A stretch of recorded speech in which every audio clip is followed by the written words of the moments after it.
The rain drummed against the tin roof of my small cottage, a gentle lullaby that normally calmed my nerves after a long day. But tonight, my hands trembled as I tucked my daughter into bed, brushing her dark curls away from her forehead. Sophia's eyelids fluttered, fighting sleep as 4-year-olds often do. "One more story, Mommy," she pleaded, her hazel eyes, so much like her father's, gazing up at me. "Not tonight, sweetheart." I kissed her forehead, inhaling the sweet scent of her baby shampoo. "The Sandman is waiting. Will you check for monsters?" I smiled. Our nightly ritual as comforting to me as it was to her. No monsters allowed in this house, remember? After checking under the bed and inside the wardrobe, I tucked the blanket around her tiny shoulders and switched on her nightlight. Casting the room in a soft golden glow, I lingered in the doorway, watching her breathing slow into the rhythm of sleep, marveling at how something so precious could have come from such darkness. The floorboards creaked beneath my feet as I made my way to the kitchen. Our cottage was small but sufficient. One bedroom for Sophia, another for me, a bathroom with temperamental plumbing, and a kitchen that opened into a modest living area. It wasn't much, but here in this remote village nestled in the mountains, it was home. Safe. Anonymous. I poured myself a glass of cheap red wine and sank into the worn armchair by the window, gazing out at the darkness. The village lights twinkled in the distance, most homes already dark at this hour. Everyone knew everyone here, or rather, they knew the version of me I'd carefully constructed. Emma Wilson, single mother, freelance translator, a quiet woman with a mysterious past that the locals had long since stopped trying to unravel. None of them knew I had once been Alessandra Ricci, wife of Dominic Castellano, the most feared man in Chicago. My finger traced the faint scar along my collarbone, a souvenir from my previous life. 5 years had passed since I'd fled in the dead of night, leaving behind luxury and terror in equal measure. 5 years of looking over my shoulder, of jumping at shadows, of building a life piece by fragile piece. 5 years of keeping Sophia's secret from her father. Lightning flashed, illuminating the rain-slicked road that wound through the village. For a moment, I thought I saw headlights in the distance, and my heart lurched painfully against my ribs. But it was nothing. Just my paranoia playing tricks again. I sipped my wine, trying to steady my nerves. Tomorrow was Thursday, which meant opening the small bookshop I managed in the village, a quiet day of arranging displays and helping the occasional tourist find a vacation read. Simple, safe. Boring, even. Exactly what I needed. The storm grew more intense, rain lashing against the windows as if demanding entry. I was about to draw the curtains when I saw it. The unmistakable gleam of headlights cutting through the darkness, moving slowly up the hill toward my isolated cottage. My wineglass slipped from my fingers, shattering against the wooden floor. Red liquid pooled like blood at my feet, but I couldn't move, couldn't breathe. No one came here. Not at this hour. Not in this weather. Not unless they were looking for someone. The vehicle, an expensive black SUV that looked grotesquely out of place in our humble village, pulled to a stop in front of my cottage. My throat closed as the driver's door opened, and a large man emerged, his face obscured by the rain and darkness. He opened the rear passenger door, and that's when I saw him. Even from this distance, even after 5 years, I would recognize that silhouette anywhere. The broad shoulders, the confident stance, the way he paused to button his suit jacket before stepping into the rain, disdainful of the elements that would dare touch him. Dominic. My legs gave out, and I collapsed back into the chair. How had he found me after all this time? I'd been so careful, changing my name, my appearance, moving across an ocean to this tiny village where no one would think to look for the runaway wife of a Mafia boss. Yet here he was, walking up the stone path to my door, flanked by his ever-present shadow, Marco, his most trusted lieutenant and bodyguard, the same man who had taught me to shoot a gun, just in case, the same man who had looked the other way when I fled. I had seconds to decide, wake Sophia and run out the back. There was nowhere to go in this storm, nowhere to hide in a village this small. Fight? Laughable. The knife block was across the room, and what good would a kitchen knife do against men who had survived countless assassination attempts? The knock came. 3 sharp raps that seemed to echo through my bones, authoritative, familiar, dangerous. I stood on shaky legs, smoothing down my faded jeans and oversized sweater, suddenly acutely aware of how different I looked from the polished, expensively dressed woman he'd last seen. My once long black hair was now cut in a practical bob and dyed a nondescript brown. I'd lost weight, the softness of wealth replaced by the leanness of a working mother's life. Another knock, more insistent this time. If I didn't answer, he would break down the door. Dominic Castellano wasn't a man accustomed to being kept waiting. Wiping my sweaty palms on my jeans, I moved toward the door, careful to avoid the broken glass. Each step felt like walking through concrete. I unlocked the door with trembling fingers, but kept the chain fastened, a futile gesture of defiance. When I pulled the door open those few inches the chain would allow, the scent hit me first. Expensive cologne mingled with the earthy smell of rain, a combination that catapulted me back 5 years to another life. Then I saw his face, and my world tilted. Dominic looked older, the fine lines around his eyes more pronounced, a touch of silver at his temples that hadn't been there before. But his eyes, those hazel eyes that could shift from warmth to ice in seconds, were exactly the same, now widening slightly as they took in my transformed appearance. Alessandra. My real name in his voice sent shivers down my spine. Low, controlled, with that slight Italian accent that became more pronounced when he was angry. And he was angry now. I could see it in the rigid set of his jaw, the whiteness of his knuckles as he gripped the doorframe. "What are you doing here?" My voice emerged as a whisper, nearly lost in the sound of the rain. 5 years, he said softly, dangerously. 5 years of searching, and I find you hiding in this. He glanced around with undisguised disdain. This shack in the middle of nowhere. How did you find me? A cold smile curved his lips. You used your mother's maiden name, sloppy cara mia. I taught you better than that. Stupid, stupid mistake. But I'd been desperate when I'd created my new identity, and Wilson had felt safe, common enough to blend in. I hadn't counted on Dominic's relentlessness, his resources, his refusal to let go of what he considered his. What do you want? I asked, though I already knew. Dominic hadn't come all this way for closure. Open the door, Alessandra, not a request. Never a request with him. No. I gripped the door tighter. Whatever you came to say, you can say it like this. His eyes narrowed, and I saw the muscle in his jaw tick. The warning sign I'd learned to recognize during our marriage. 5 years ago, you disappeared in the middle of the night. No note, no explanation. Just gone, along with $2 million from my private account.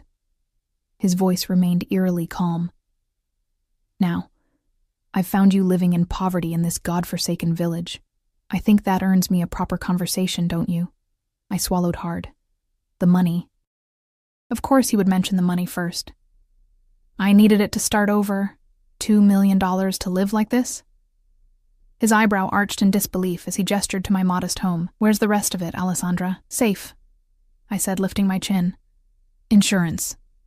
Something dangerous flashed in his eyes. Open the door. Now. Mom? A small voice behind me turned my blood to ice. Who are you talking to? I whirled around to see Sophia standing in the hallway, rubbing her eyes sleepily, her dark curls tousled from sleep. Her favorite stuffed rabbit dangled from one hand, dragging on the floor behind her. Go back to bed, sweetie, I said, trying to keep the panic from my voice. It's just a friend of Mommy's. But it was too late. Dominic had heard her, had seen the flash of fear in my eyes. I turned back to find him staring through the gap in the door, his expression frozen in shock as he caught sight of the little girl behind me. Move aside, he said, his voice so quiet I barely heard it over the rain. Dominic, please. Move. Aside. Each word was enunciated with deadly precision. With a resigned sigh, I closed the door, unlatched the chain, and opened it again. There was no point in resistance now. Dominic stepped inside, rainwater dripping from his expensive wool coat onto my worn wooden floors. Marco remained outside, taking position by the door, his broad back to us as he scanned the surrounding darkness, ever the vigilant protector. Dominic's focus was entirely on Sophia, who stared up at him with curious eyes. Eyes exactly like his own. Hello, she said with the innocent friendliness of a child who had never learned to fear strangers. I'm Sophia. Who are you? I watched as Dominic's expression transformed, the cold anger melting into something I couldn't quite read. He lowered himself to one knee, bringing himself to Sophia's level. A gesture so uncharacteristic of the man who towered over business associates and enemies alike that it left me momentarily stunned. "Hello, Sophia," he said, his voice gentler than I'd ever heard it. "My name is Dominic. I'm an old friend of your mother's." She tilted her head, studying him with the serious concentration only children can muster. "You talk funny." A smile, a real smile, not the cold, calculating one I was accustomed to, briefly touched his lips. "I'm from Italy. Do you know where that is?" She nodded eagerly. "Mommy showed me on the map. It looks like a boot." "That's right." He glanced up at me, and the warmth vanished from his eyes, replaced by an accusation so profound it nearly knocked me back a step. "How old are you, Sophia?" 4.5, she announced proudly, holding up 4 fingers and then a 5th halfway. "I'm going to school next year." Dominic did the math instantly. I saw it in the tightening of his expression, the slight flare of his nostrils. 4.5 years, plus 9 months of pregnancy. Exactly the length of time since I'd left him. "Sophia," I said, finding my voice at last. "It's very late. Go back to bed, please. But I want to talk to Mr. Dominic," she protested, clutching her rabbit tighter. "Tomorrow," I promised, though the word tasted like ash in my mouth. Right now, little girls need their sleep. With a dramatic sigh that only preschoolers can perfect, she turned toward her bedroom, then paused and looked back at Dominic. "Will you still be here tomorrow?" Dominic's eyes never left mine as he answered her. "Yes, Piccola. I'm not going anywhere." The threat in those words was unmistakable. I ushered Sophia back to bed, tucking her in with trembling hands and promising that yes, her new friend would be there in the morning, and no, there was nothing to worry about. If only that were true. When I returned to the living room, Dominic had removed his wet coat and draped it over the back of a chair. He stood by the window, staring out at the rain, a glass of my cheap wine in his hand. The domesticity of the scene was jarring, like finding a wolf lounging on your sofa. "She has my eyes," he said without turning around. "My mother's curls." I said nothing. What could I possibly say? Were you ever going to tell me? Now he did turn, and the raw pain in his expression caught me off guard. Dominic Castellano didn't do vulnerability. He was made of harder stuff, ambition and calculation and ruthless pragmatism. "No," I admitted, seeing no point in lying now. "Why?" The question hung between us, loaded with 5 years of absence. I laughed, a hollow sound that scraped my throat. "Why? You really need to ask that question, Dominic?" "Yes." He set down the wineglass with deliberate care. "I need to hear you say it. Why did my wife steal $2 million from me, flee in the middle of the night, and hide my daughter from me for nearly 5 years?" "Because I was terrified." The words burst from me, louder than intended. I lowered my voice, conscious of Sophia sleeping nearby. "Because the night before I left, I watched you order a man's death over dinner. Over pasta, Dominic. You were twirling spaghetti around your fork while deciding how to dispose of someone who'd crossed you." He had the audacity to look confused. "That was business, Alessandra. It had nothing to do with us, with our family. It had everything to do with us, with the life I didn't want my child born into." Dominic's expression hardened, the brief vulnerability replaced by the cold, calculating look I remembered so well. He moved toward me with the fluid grace of a predator, and I fought the urge to step back. "So you decided," he said, his voice dangerously soft, "that the best solution was to disappear with my unborn child, rather than talk to me? Rather than give me a chance to protect my family?" "Protect?" I wrapped my arms around myself, suddenly cold despite the warmth of the cottage. "You were the danger, Dominic. Your world, your business, your enemies. How many assassination attempts did you survive during our marriage? 3? 4? 5. He corrected automatically, then shook his head. "I kept you safe. Always." "But could you have kept her safe?" I gestured toward Sophia's bedroom. "A child needs stability, normalcy. Not bulletproof cars and bodyguards at her preschool. He moved closer, close enough that I could see the faint scar above his right eyebrow. A souvenir from the second attempt on his life, just months after our wedding. You had no right to make that decision alone. I had every right, I hissed. I'm her mother. And I'm her father. His voice rose slightly before he caught himself, glancing toward Sophia's room. When he continued, it was barely above a whisper. A father you denied the chance to even know existed. The guilt I'd buried for years surged up, threatening to choke me. I turned away, unable to bear the accusation in his eyes. The money, he said after a moment. Where is it? In a trust for Sophia, for her education, her future. I looked back at him, chin lifted. I haven't touched a cent for myself. Something like respect flickered across his face. Always practical, my Alessandra. I'm not yours anymore, I reminded him, though the words felt hollow even to my own ears. No? He reached out, tucking a strand of hair behind my ear, his fingers lingering against my cheek. I hated how my body remembered him, how I had to fight the instinct to lean into his touch. Then why did you keep my name for her? Sophia Castellano, not Wilson. Not whatever fiction you've been living. I stepped away from his touch. Her birth certificate says Wilson. But that's not what you call her, is it? His knowing smile told me he'd already confirmed this somehow. Not in private. Not when it's just the two of you. He was right. In quiet moments, in bedtime stories and private conversations, she was always Sophia Castellano. I'd told myself it was to keep her connected to her heritage, but perhaps some part of me had never truly believed we could stay hidden forever. What happens now? I asked, the fight draining out of me. You've found us. What do you want? Dominic studied me for a long moment, his expression unreadable. That depends on you, cara mia. Don't call me that, I said automatically. Old habits. He moved to the window again, gazing out at the storm. Lightning illuminated his profile. The straight nose, the strong jaw, the features I saw every day in our daughter's face. I want to know my daughter. I want her to know me. As what? The father who runs one of the largest criminal organizations in America? The words were harsh, but the fear behind them was real. What will you tell her when she's old enough to understand what you do? He turned back to me, eyes flashing. The same thing my father told me. That I'm a businessman who protects our family and our interests. Pretty words for ugly truths. And what pretty lies have you been telling her about her father? He countered. Or have you told her anything at all? I looked away, unable to meet his gaze. Sophia had started asking about her father months ago, natural curiosity that I'd deflected with vague stories about a man who lived far away. I'd been dreading the day when those simple explanations wouldn't be enough. She deserves to know her father, Dominic said, softer now, sensing my wavering resolve.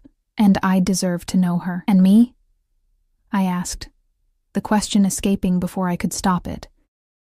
What do you plan to do with me? Your runaway wife who stole your money and your child. Something dangerous and possessive flared in his eyes. You are still my wife, Alessandra. No divorce papers were ever filed. What's mine remains mine. A chill ran down my spine. I'm not a possession, Dominic. No, he agreed, moving closer again.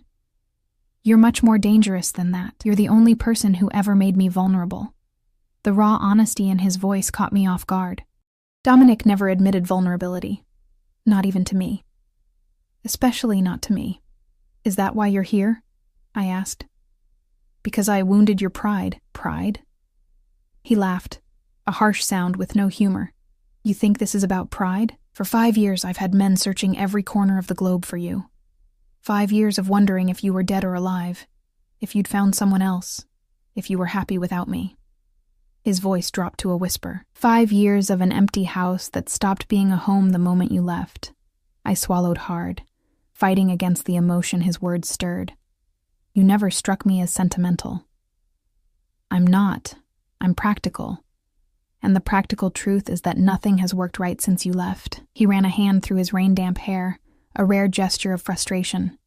Business is fine. Money is fine. But nothing else. Outside, The storm was beginning to ease, the rain softening to a gentle patter against the roof. Marco remained at his post by the door, a dark silhouette visible through the window, seemingly impervious to the weather. "You can't just walk back into our lives and expect everything to be as you want it," I said, trying to sound firm despite the uncertainty churning inside me. "We've built a life here. Sophia has friends, a routine. I have a job. We're settled." Dominic glanced around the modest cottage with obvious disdain. "This is not the life she deserves. Not the life you deserve." "It's safe," I insisted. "Quiet, normal." "It's hiding," he corrected. "And now that I've found you, there's no point in continuing the charade." I sank onto the sofa, suddenly exhausted. "What are you suggesting? That we pack up and return to Chicago with you? Back to a life of looking over our shoulders, of bulletproof cars and security protocols?" "Things have changed," he said, taking a seat beside me, close enough that I could feel the heat radiating from him. "The organization has evolved. Legitimate businesses, political connections. The dangerous times are mostly behind us."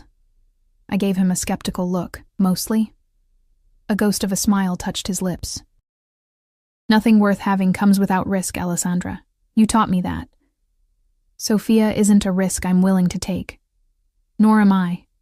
His expression grew serious, "which is why I've spent the past 5 years creating a world where she could be safe, where both of you could be safe."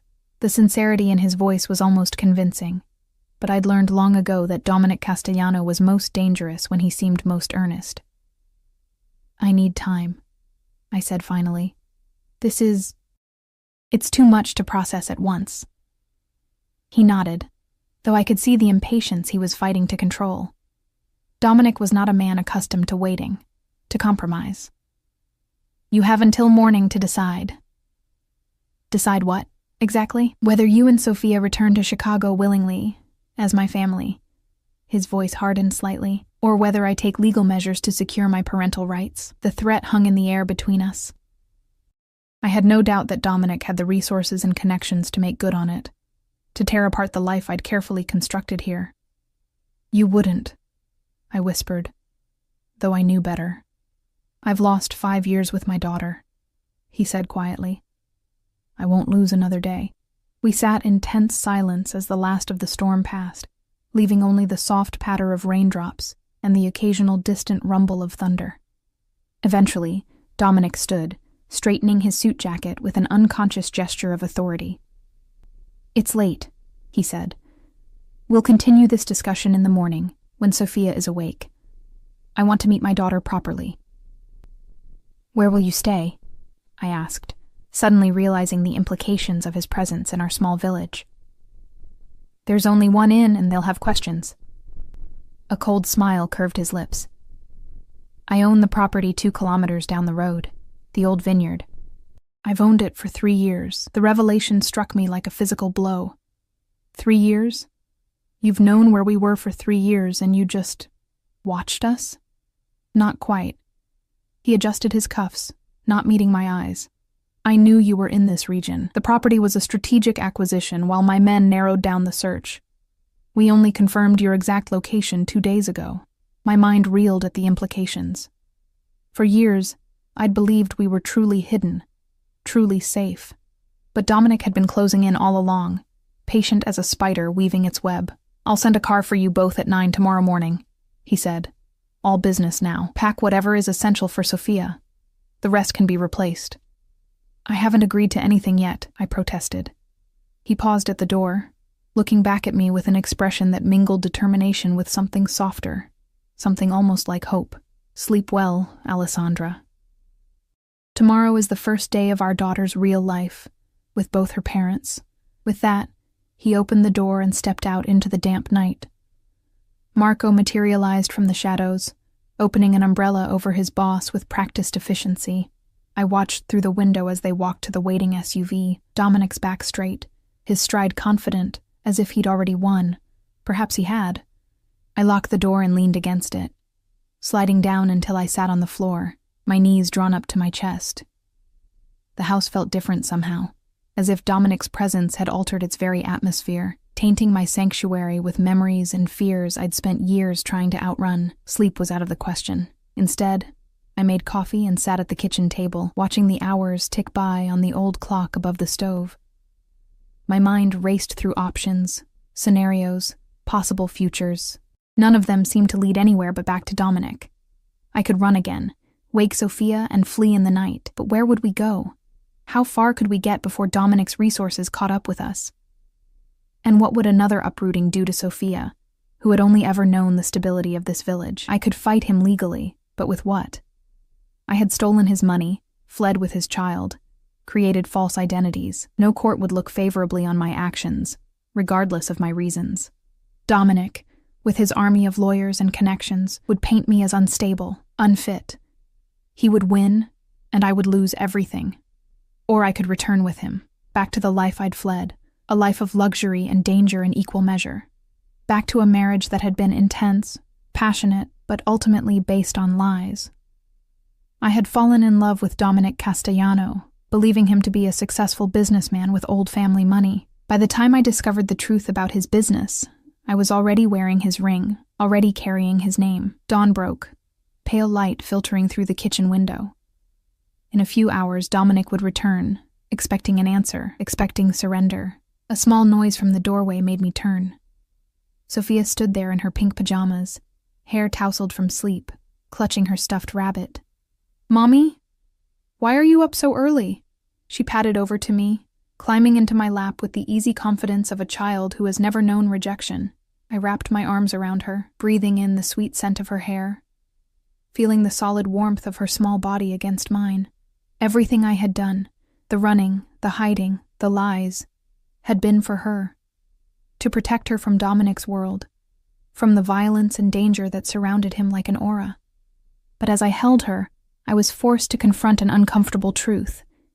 In trying to protect her from her father's world, I had denied her her father, a father who, despite everything, clearly wanted to know her. "Mommy, is your friend coming back today?"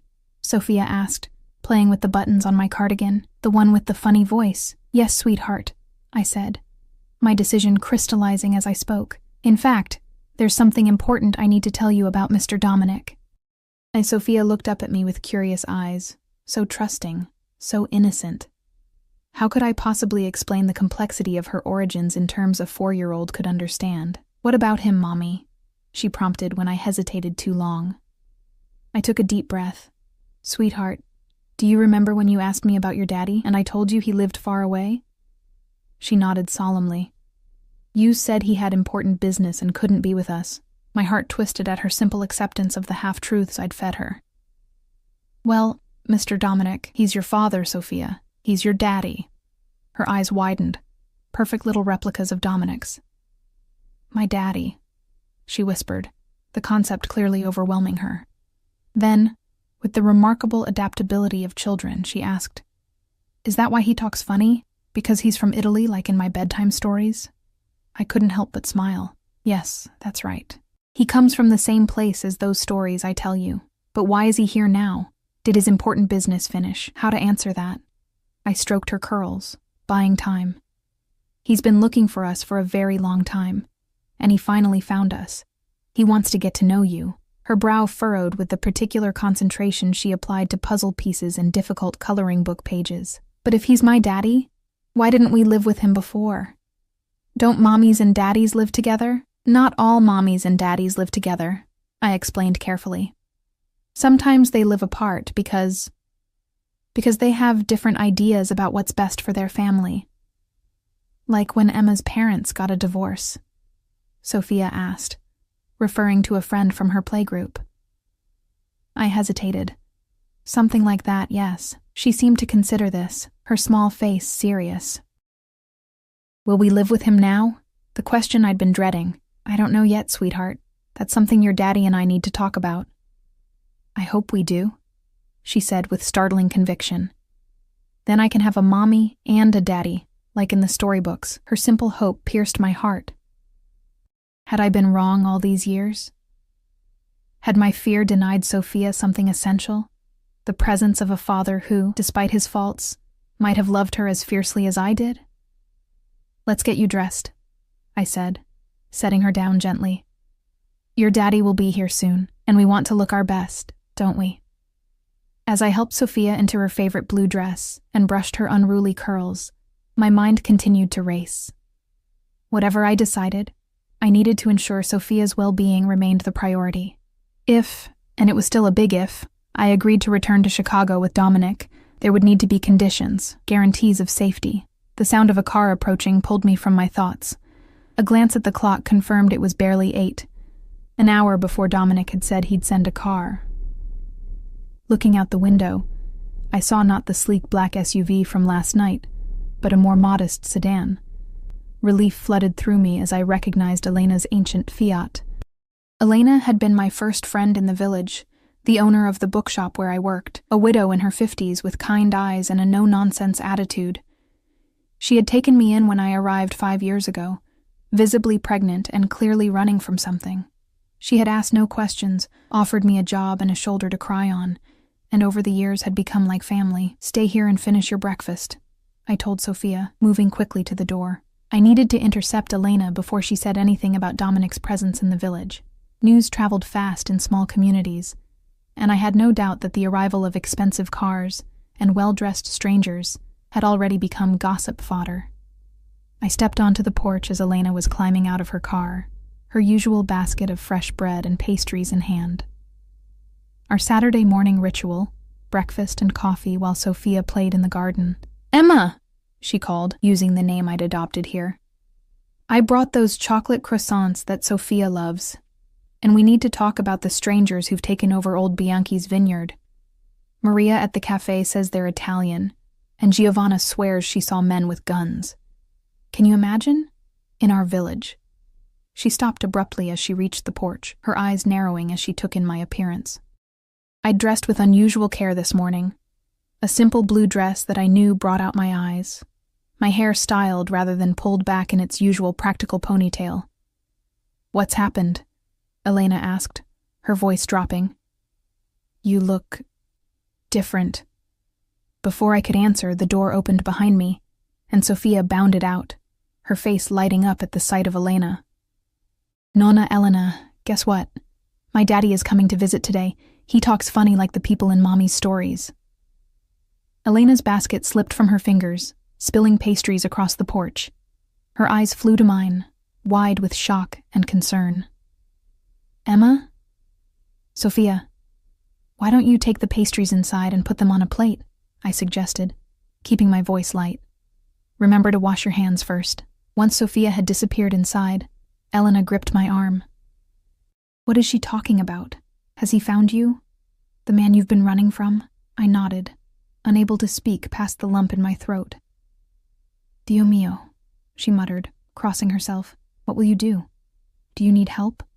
Paolo could drive you to the train station. You could be gone before. It's too late for that, I interrupted gently.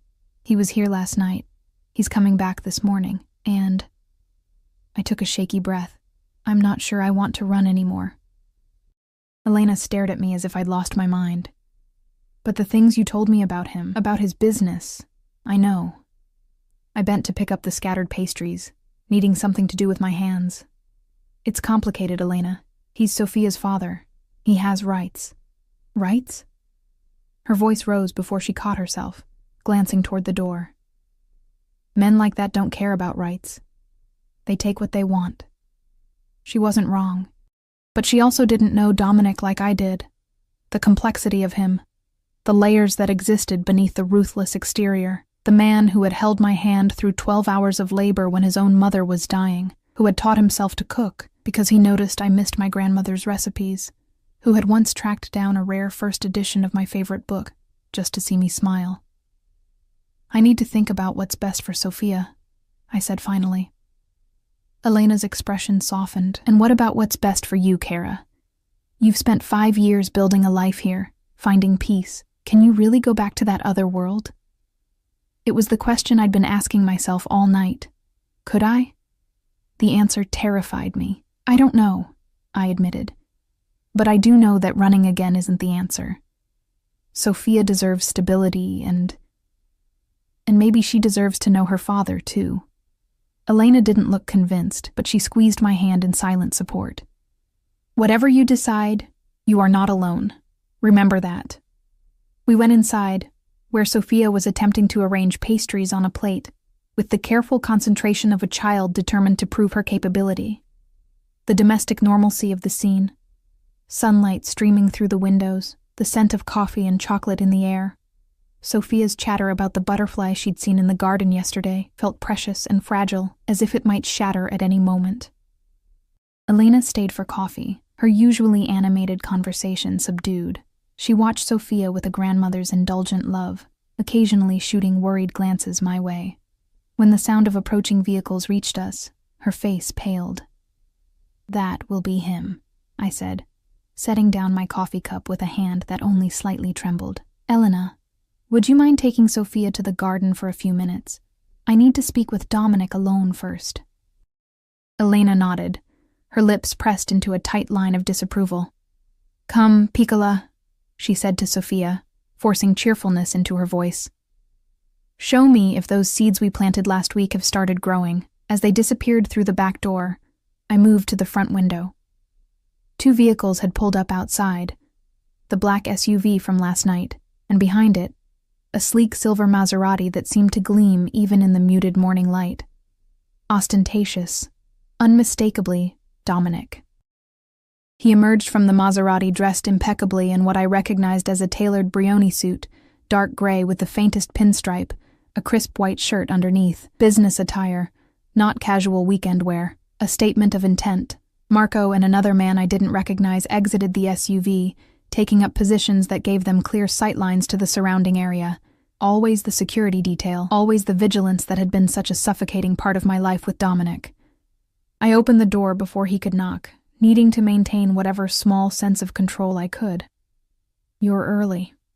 Dominic's eyes swept over me, lingering on the dress, the styled hair. A slight smile curved his lips. "You're expecting me?"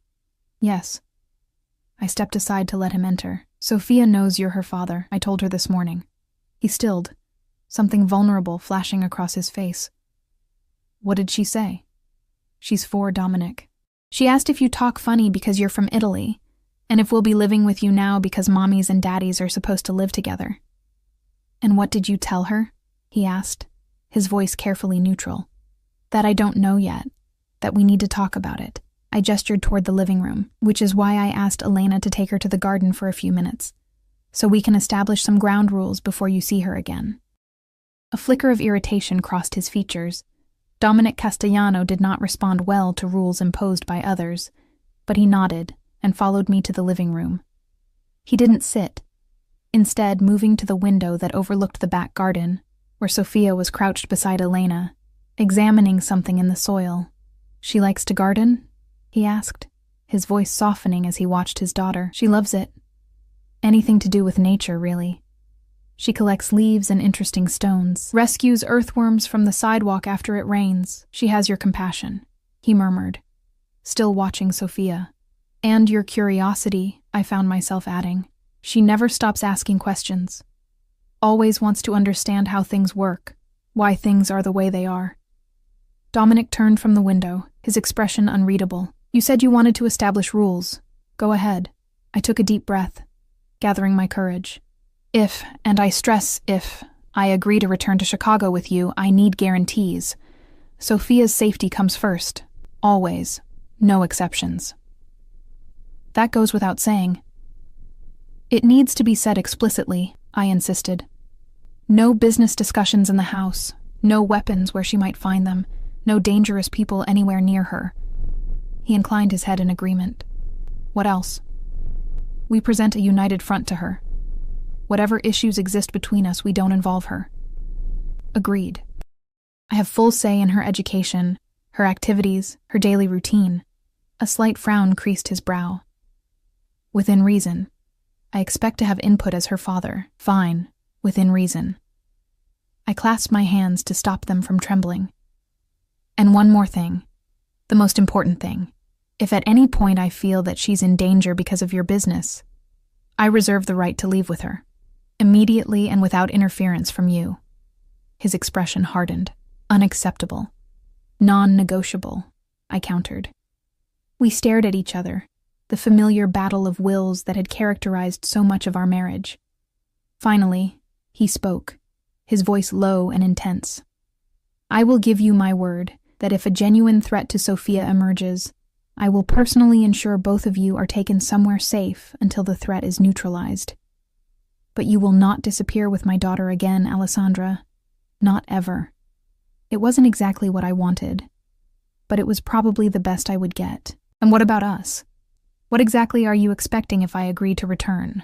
Something flickered in his eyes. Desire, possession, but also uncertainty.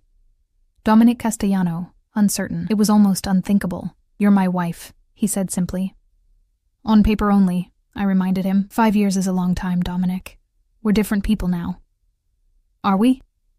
He moved closer, close enough that I could smell his cologne, feel the heat radiating from him. Different enough that you don't remember what it was like between us? Different enough that you don't feel it even now? My body's immediate response to his proximity answered that question.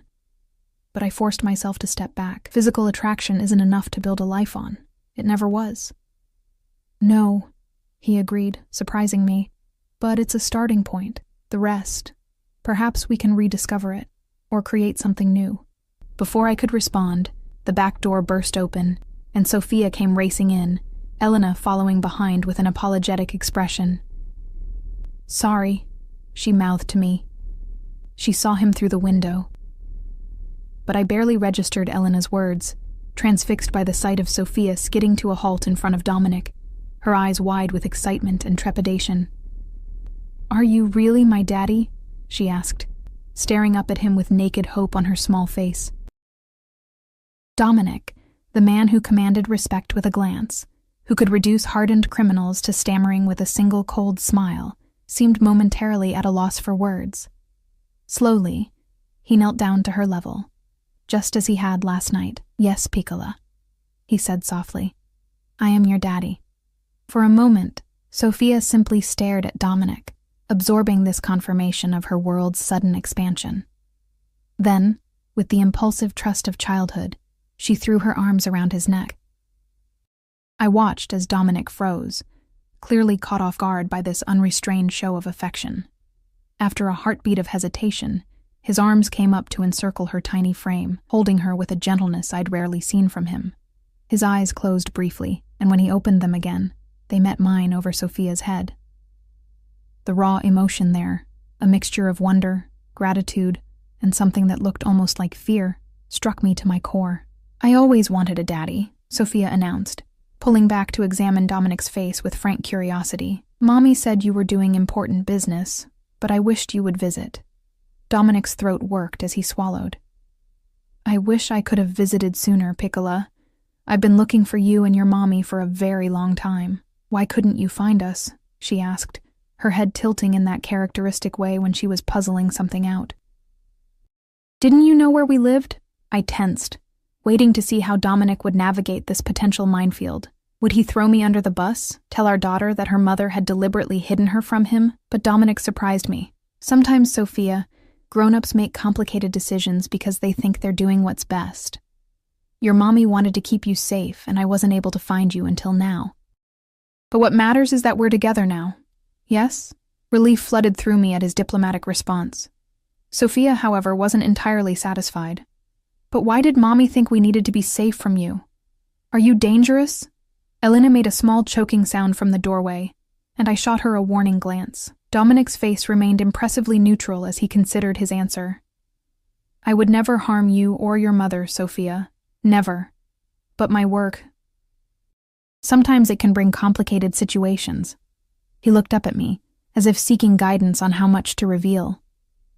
Your father is a very important businessman, I interjected, deciding to maintain the simplification we'd agreed upon. Sometimes important people have to be extra careful. Like princesses with bodyguards in stories? Sophia asked, her imagination making the leap to the fairy tales she loved. Dominic's lips quirked in a half-smile. Something like that. Are you rich? Do you have a castle? This time he did laugh, the sound rusty as if long unused. Not a castle, Piccola, but a big house with a garden much larger than this one, and a pool. Her eyes widened, A swimming pool? Like at the hotel we visited last summer? Even bigger, he promised, and it would be yours to swim in whenever you want. I cleared my throat, not wanting Dominic to win her over with material promises. Sophia, why don't you show your father your collection of special stones, the ones on your windowsill? She brightened at the suggestion. Yes. I have the prettiest one that looks like it has stars inside. She grabbed Dominic's hand, tugging him toward her bedroom with the casual entitlement of a child who had never been denied. Come see. Dominic allowed himself to be led away, throwing me one last look over his shoulder, part triumph, part genuine gratitude. Once they were out of earshot, Elena gripped my arm. Emma, what are you doing? You can't seriously be considering going with him. I sank onto the sofa, suddenly exhausted despite the early hour. Look at them, Elena. She's known him for 5 minutes, and already she's looking at him like he hung the moon. Children are easily impressed, Elena said dismissively, especially by men with swimming pools and castles. It's not just that, I said, watching as Sophia's excited chatter filtered back to us from her bedroom. She needs a father. She's been asking about him more and more lately, and he seems to genuinely want to be in her life. Men like him always want what they can't have, Elena muttered darkly. Once he has you both back under his control, who knows what will happen? I couldn't deny the fear underlying her words mirrored my own doubts. But there was something else, too. Something I was reluctant to admit even to myself. Part of me had never stopped loving Dominic, despite everything. The way he looked at Sophia, with that mixture of awe and fierce protectiveness, had awakened feelings I'd thought long buried. I have conditions, I told Elena. Guarantees for Sophia's safety. And if things don't work out, well, I've started over once. I can do it again if necessary. Elena didn't look convinced, but she squeezed my hand. You know I'll help however I can. Whether that means helping you pack or helping you hide again if it comes to that. I know, I said, grateful beyond words for her friendship. Thank you for everything, Elena, for giving me a job, a purpose, for being Sophia's Italian grandmother when she had no other family. Pa, you're family now, she said gruffly, blinking away suspicious moisture in her eyes. And family looks out for each other. Remember that, no matter where you go. From Sophia's room came the sound of delighted giggles, followed by Dominic's deeper laugh. The normalcy of it sent a pang through my heart. This is what might have been, if things had been different, if Dominic had been different. Elena left shortly after, extracting promises from me to call, to write, to let her know we were safe. As I walked her to the door, she pulled me into a fierce hug. Trust your instincts, she whispered. They kept you and Sophia safe for 5 years. Don't start doubting them now, I nodded, unable to speak past the lump in my throat.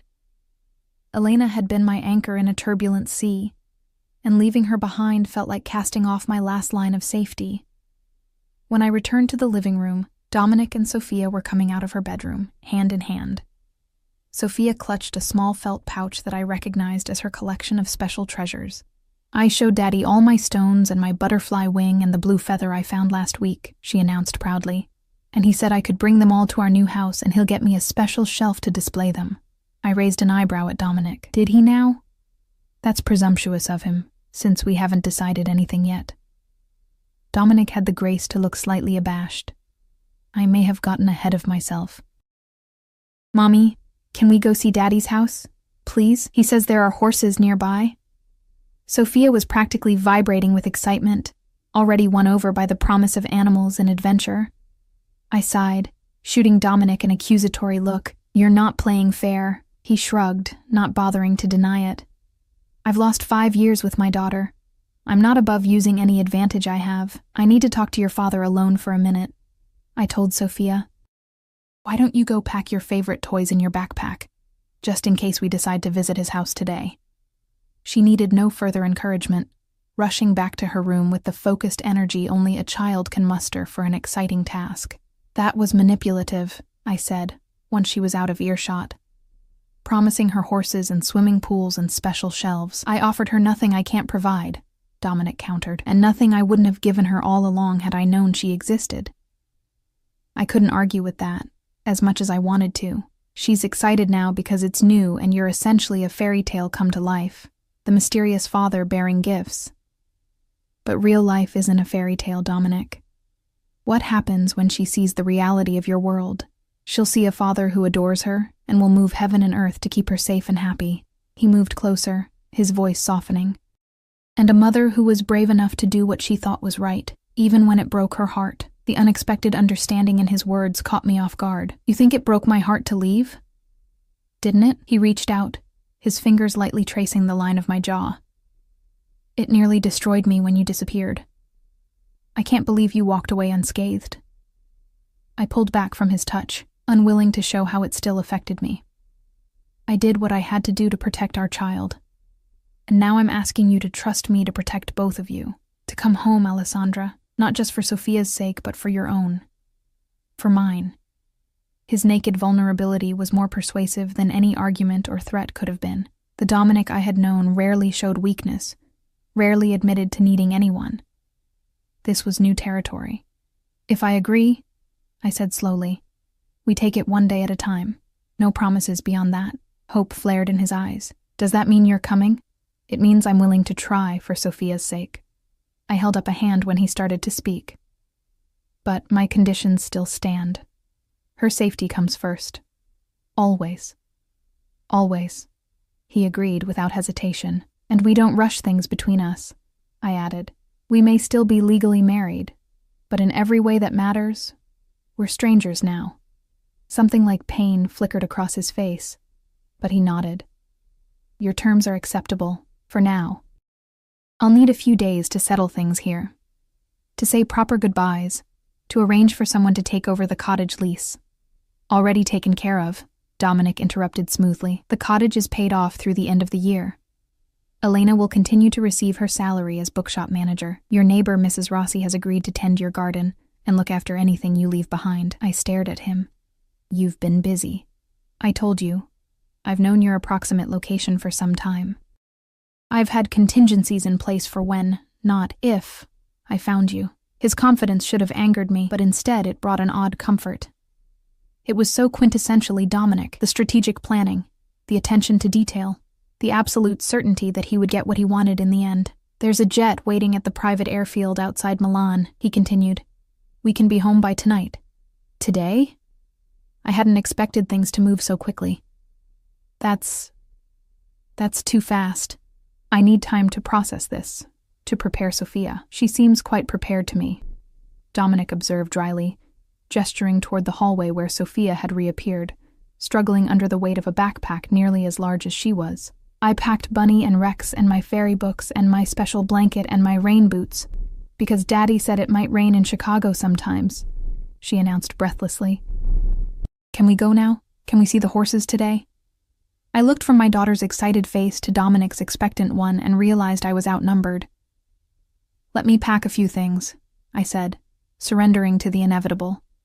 And we need to stop by Elena's to say a proper goodbye, Sophia cheered, doing a little dance of excitement. Dominic's expression was more subdued, but no less triumphant. The look of a man who had finally reclaimed what he considered his. As I moved toward my bedroom to pack, Dominic caught my arm gently.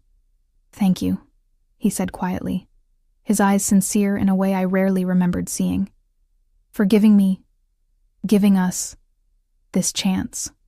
I nodded, not trusting myself to speak. The mixture of emotions swirling through me was too complex to articulate. Fear and hope and resignation and, yes, a traitorous spark of the love I had never fully extinguished. In my bedroom, I packed quickly, taking only essentials and a few sentimental items. The first seashell Sophia had found on our trip to the coast, a pressed flower from Elena's garden, the worn copy of Jane Eyre that had been my constant companion since college. The life I had built here could be dismantled and packed away in less than 20 minutes. The thought was both liberating and deeply sad. When I emerged with my small suitcase, Dominic was sitting on the sofa with Sophia on his knee, listening with apparent fascination as she explained the intricacies of her preschool's social hierarchy.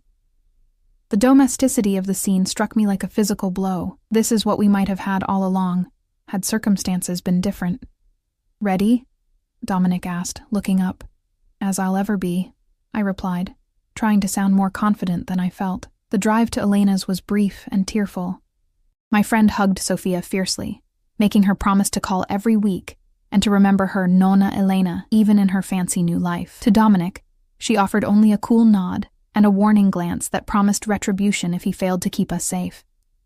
He accepted it with surprising grace. As we drove away from the village that had been our sanctuary for 5 years, I felt Sophia's small hand slip into mine. "Are you sad, Mommy?" she asked, her perceptiveness sometimes startling for one so young. "A little," I admitted. "I'll miss Elena and our cottage and the bookshop." "But we'll have Daddy now," she said with the simple logic of childhood. "And a big garden and horses and a swimming pool." "Yes," I said, glancing at Dominic in the driver's seat, his profile strong against the backdrop of the mountain road. "We'll have your Daddy now. For better or worse, we were going home. Back to a place I had fled in terror. Back to a life I had rejected. Back to a man who was both my greatest weakness and perhaps the only one who could truly keep us safe in a world that was more dangerous than Sophia could possibly imagine." As we reached the main road, Dominic extended his hand across the console, palm up, an invitation, not a demand. After a moment's hesitation, I placed my hand in his, feeling the familiar calluses, the strength that had once both protected and imprisoned me. "Trust me, Alessandra," he said softly, his eyes never leaving the road ahead. "Just once more." Against my better judgment, against the warning still echoing in my head, I found myself doing just that. The private jet gleamed in the afternoon sun, a sleek testament to Dominic's wealth and power. Sophia gasped as we approached, her eyes wide with wonder. "We're flying in that?" she squealed, bouncing on her toes. "It looks like the planes in my picture books." Dominic smiled down at her, genuine warmth transforming his usually stern features. "This is our family plane, Piccola, much more comfortable than the commercial flights you've taken with your mother." I bristled slightly at the implied criticism of the modest life I'd provided for Sophia, but held my tongue. This was no time to start an argument, not when our daughter was watching us so closely for any sign of discord. The pilot greeted Dominic with deferential respect, while Marco and 2 other security men efficiently loaded our meager luggage. As we boarded, I was struck by the opulent interior, all cream leather and polished wood, with fresh flowers in crystal vases and champagne chilling in a silver bucket. "This is like a flying house," Sophia declared, running from seat to seat, examining every button and compartment with delighted curiosity. "Careful, sweetheart," I cautioned as she pressed her face against a window. "Don't touch anything without asking first." "Let her explore," Dominic said, loosening his tie as he settled into one of the plush seats. "She should get used to this. It's her birthright, after all." I took the seat across from him, keeping Sophia in my peripheral vision as she continued her excited investigation of the cabin. "Her birthright is safety and happiness, Dominic, not luxury." "Why not both?" he countered, his gaze following our daughter with undisguised pride. "Why should she have to choose? I never did." "Because you were born into this world," I thought, but didn't say. "Because your father was Don Castellano before you, and his father before him. Because the empire you inherited was already built on blood and fear." Instead, I said, "I just don't want her growing up thinking money and power are the most important things." "They're not," he agreed, surprising me. "Family is. Loyalty, honor. Those are the values I was raised with, Alessandra. Those are the values I intend to pass on to our daughter." Before I could respond, Sophia bounded over, clambering onto the seat beside Dominic. "Daddy, the nice lady said there's ice cream. Can I have some, please?" Dominic chuckled, tucking a curl behind her ear with a tenderness that still caught me off guard. "Of course, Piccola. You can have anything you want." I opened my mouth to protest that ice cream before takeoff wasn't the best idea, then closed it again. This was what co-parenting with Dominic would be like, I realized. A constant balancing act between his indulgence and my practicality. I would need to choose my battles carefully. As the jet lifted off, carrying us away from the life we'd known, I gazed out the window at the shrinking landscape below. The mountains and valleys, the village that had sheltered us, all grew smaller until they disappeared beneath a blanket of clouds. Just like that, one chapter of our lives closed, and another began. The flight passed in a blur of Sophia's excitement and my growing anxiety. Dominic spent most of the journey showing Sophia maps on his tablet, pointing out where Chicago was, telling her about the house and the city and all the things they would do together.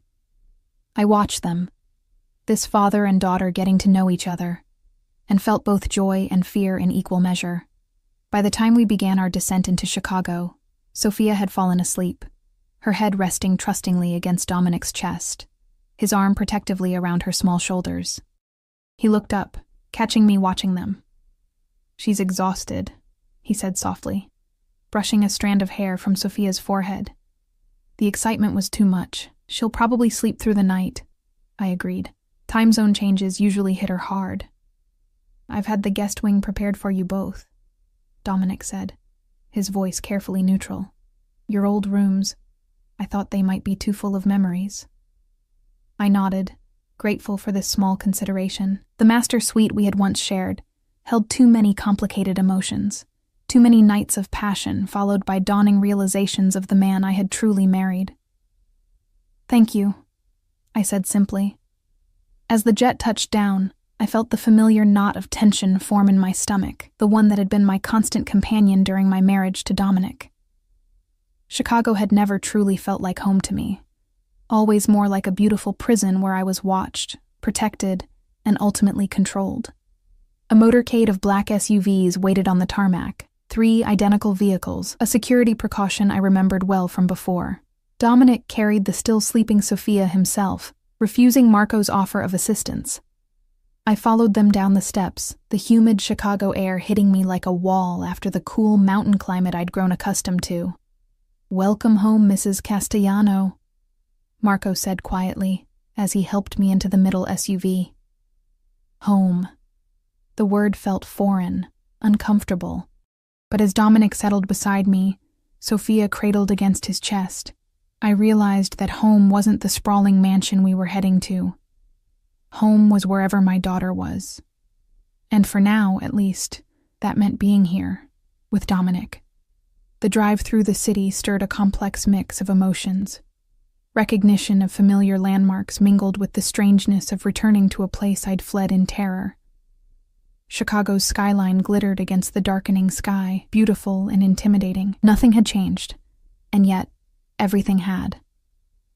We passed through the wrought iron gates of the Castellano estate in the exclusive North Shore area, the familiar drive lined with ancient oaks leading up to the imposing limestone mansion. Security cameras tracked our progress, and I knew that somewhere in the guardhouse, armed men were monitoring our arrival. "I've made some changes since you left," Dominic said, as the SUV pulled up to the front entrance. "Security upgrades, mainly, and I had the gardens redesigned. I thought you might like a proper playground installed for Sophia." The consideration in his voice caught me off guard. "That was thoughtful of you." He shrugged, attempting to appear nonchalant, but I could see the hope in his eyes. Hope that I would acknowledge his efforts, that I would see he was trying. The household staff lined up to greet us. Some familiar faces, some new. At the front stood Mrs. Abernathy, the housekeeper who had run Dominic's household with military precision for as long as I'd known him. Her usually stern face softened as she saw me, and to my surprise, she stepped forward to embrace me. "Welcome home, Mrs. Castellano," she whispered, her Scottish brogue as thick as ever. "It hasn't been the same without you." Touched by the unexpected welcome, I returned her embrace. "Thank you, Mrs. Abernathy. It's good to see you again." Dominic carried Sophia up the grand staircase to the guest wing, where a room had been prepared for her that made me catch my breath. Someone, Dominic himself, had researched what little girls her age might like and gone overboard. A canopy bed with gossamer curtains dominated one wall, while shelves filled with books and toys lined another. A hand-painted mural of an enchanted forest covered the third wall, complete with tiny fairies and woodland creatures hidden among the trees. "I had it done last year," Dominic admitted, as he gently laid Sophia on the bed. "When my men narrowed down your location to the region, I wanted to be ready, just in case. The thought of Dominic preparing a room for a daughter he hadn't yet found, maintaining hope despite the years of fruitless searching, created a crack in the wall I'd built around my heart. "It's beautiful," I said softly. "She'll love it when she wakes up." Together, we removed Sophia's shoes and tucked her under the covers, her favorite stuffed rabbit nestled beside her. She stirred briefly, mumbling something unintelligible before drifting deeper into sleep. We stood side by side, watching our daughter sleep in a room designed by a father she hadn't known existed until this morning. The surreal nature of the situation wasn't lost on me. How quickly life could change, how suddenly the future could shift direction. "Your room is through there," Dominic said, gesturing to a connecting door. "I thought you'd want to be close to her while she adjusts." I nodded, appreciating his understanding. "Thank you." We slipped out of Sophia's room, closing the door quietly behind us. In the hallway, the tension between us shifted, becoming something heavier, more charged. Without Sophia as a buffer, we were just a man and woman with a complicated past and an uncertain future. "Are you hungry?" Dominic asked. "Mrs. Abernathy can prepare something." I shook my head. "Just tired. It's been an overwhelming day for all of us," he agreed. Then, after a moment's hesitation, "I'm glad you're here, Alessandra, both of you. Whatever happens between us, never doubt that." I met his gaze, seeing the sincerity there. "I'm trying to trust this decision, Dominic. Trying to believe it's the right thing for Sophia. For all of us." "It is," he said with quiet conviction. "I'll prove it to you day by day." As he turned to leave, I called after him. "Dominic, why did you never file for divorce? In 5 years you must have been tempted." He paused, his back to me, shoulders rigid beneath his expensive suit. "Because I never stopped loving you," he said simply. "Even when I hated you for leaving, for taking my child, I never stopped loving you, and I never will." With that, he walked away, leaving me standing in the hallway of a house that had once been my prison and might now become my home. A house where my daughter would grow up knowing her father, for better or worse. A house where perhaps Dominic and I might find a way forward, not back to what we were, but toward something new, something built on honesty this time. As I entered my room and closed the door behind me, I felt the weight of the day's decisions settle over me. Only time would tell if I'd made the right choice in returning, in allowing Dominic back into our lives. But watching him with Sophia, seeing the love in his eyes when he looked at her, gave me hope that perhaps there was more to Dominic Castellano than the dangerous man I had fled. Perhaps there was redemption possible, even for a man like him. And perhaps, just perhaps, there was a second chance waiting for all of us.